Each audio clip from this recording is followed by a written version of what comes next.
Alors, bonjour tout le monde, bienvenue à Les Vrais du Tennis. On parle de tennis pour les vrais. Cette semaine, wow! Super belle raquette. On l'appelle la bleue électrique.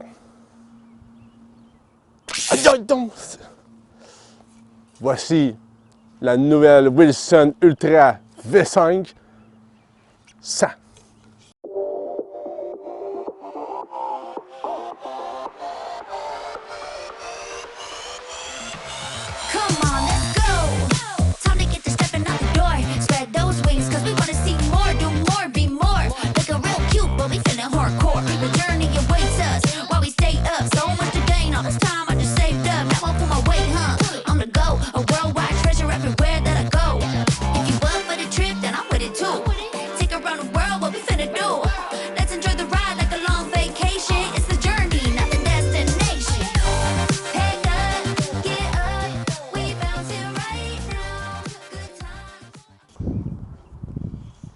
Alors, la Wilson V5 Ultra, version 100 que j'ai présentement dans les mains, V5 pour leur 5e édition.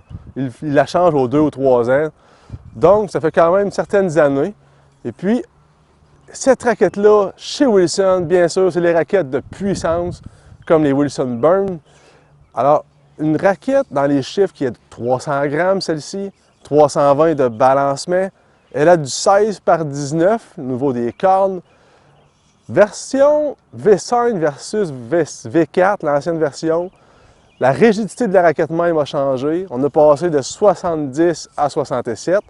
Une raquette plus confortable, un petit peu plus de contrôle, une petite chose moins puissante que son ancienne version. Alors, raquette ultra intéressante au niveau cosmétique premièrement. Alors, on va essayer cette beauté-là, puis je vous reviens avec ça.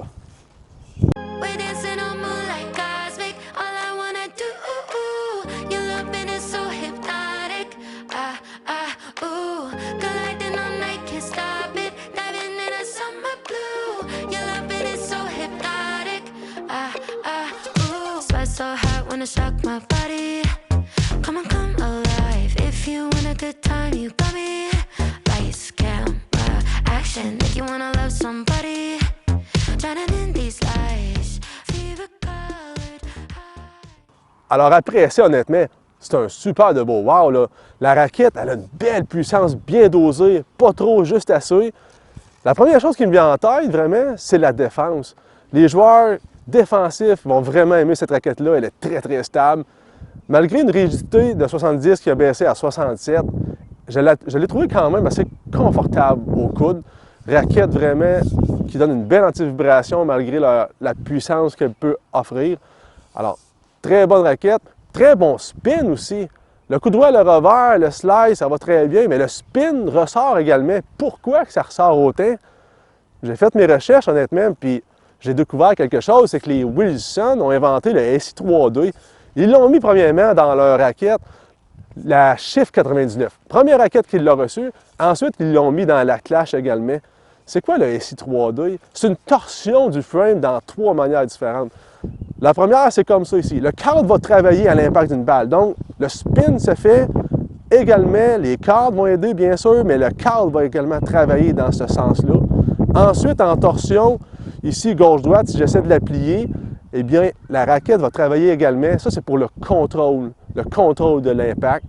Et par la suite, ici, comme ça, le haut du frame du cadre va travailler. Puis dans les 3 manières que la raquette travaille, comme je viens de mentionner, c'est celle-ci qui travaille le moins.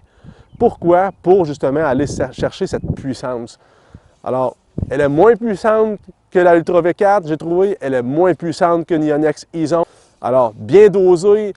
Le launch angle est un petit peu plus bas que ces genres de raquettes-là, puissantes, un petit peu plus manœuvrable, un petit peu plus régularité, si on peut dire, dans le côté raquette puissance. Alors, oui, j'ai très, très bien aimé ça. Les autres technologies sont le Crush Zone Grommets, bien sûr, des grommets qui vont vraiment aider au dwell time. On appelle ça que la balle rentre dans la corne. Le temps que la balle rentre dans la corde et ressort, le dwell time, eh bien, celle-ci, elle offre un très, très beau dwell time qui va nous donner du temps. C'est pour ça un peu que j'aime cette raquette-là pour les joueurs défensifs. C'est vraiment, si on est le pied arrière le moindrement, le cadre va vraiment nous aider, va bien travailler pour garder cette stabilité-là et le temps de l'impact à la balle également. Wow! Vraiment belle couleur aussi. Ils l'ont bien réussi, Wilson, cette année avec ce bleu électrique. Alors, il y a une autre technologie chez Wilson qui est très unique à eux, le tissage de graphite au 45.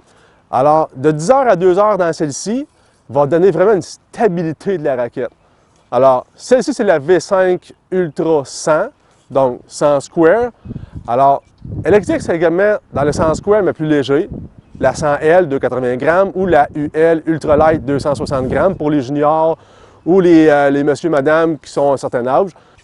Alors, il y a également la Wilson Ultra 99 Pro. À la place d'être 26,5 mm ici, ce qui donne la puissance dans celle-là, ils ont environ du 23,5 mm. Raquette, plus de contrôle que celle-ci. C'est ce que les joueurs prennent à la télévision. Ils ont également des raquettes Pro Stock, bien sûr. Mais la Ultra V5 99 Pro, dans tout ce que je vous ai nommé, c'est la raquette qui a le côté le plus lustré. Ils ont rajouté un côté lustré à la raquette pour ressortir à l'écran. Alors, pour celle-ci, la raquette la plus facile à jouer de la gamme, la V5 Ultra 100. Alors, je vous conseille de l'essayer. Alors, likez ma page, partagez-la, ça va me faire plaisir. Je vous souhaite une autre belle semaine de tennis. Alors, bye bye, à bientôt.